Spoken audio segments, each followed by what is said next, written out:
నటిగానే కాకుండా పర్యావరణ ప్రేమికురాలిగా, యానిమల్ లవర్గా పలు సామాజిక సేవా కార్యక్రమాలు చేపడుతున్నారు రేణు దేశాయ్. వీటికి సంబంధించి పలువురు దాతల దగ్గర ఫండ్స్ సేకరించారు. తాజాగా రేణు దేశాయ్ తెలంగాణ అటవీ, పర్యావరణ, దేవాదాయ శాఖ మంత్రి కొండా సురేఖను మర్యాదపూర్వకంగా కలిశారు. హైదరాబాద్లోని సురేఖ ఇంటికి వెళ్లిన రేణు పర్యావరణం, వన్యప్రాణుల సంక్షేమం, ఆధ్యాత్మిక రంగాల విషయాలపై చర్చించారు. Bhagavad Gita foundation for Vedic studies chief adviser గా వ్యవహరిస్తున్న రేణు ఆ సంస్థ ఆధ్వర్యంలో ప్రపంచంలోనే ప్రప్రథమంగా నెలకొల్పనున్న గీతా యూనివర్సిటీకి సంబంధించిన వివరాలను సురేఖకు వివరించారు.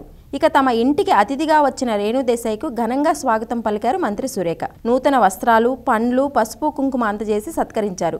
ఇదే సందర్భంగా సురేఖ కుమార్తె కొండా సుస్మితా పటేల్ ప్రత్యేకంగా తెప్పించిన గొలుసును రేణు దేశాయ్కి మంత్రి సురేఖ తన చేతులతో అలంకరించారు. కొండా కుటుంబ సభ్యులు తన పట్ల చూపిన ప్రేమాభిమానాలపై రేణు దేశాయ్ ఆనందం వ్యక్తం చేశారు.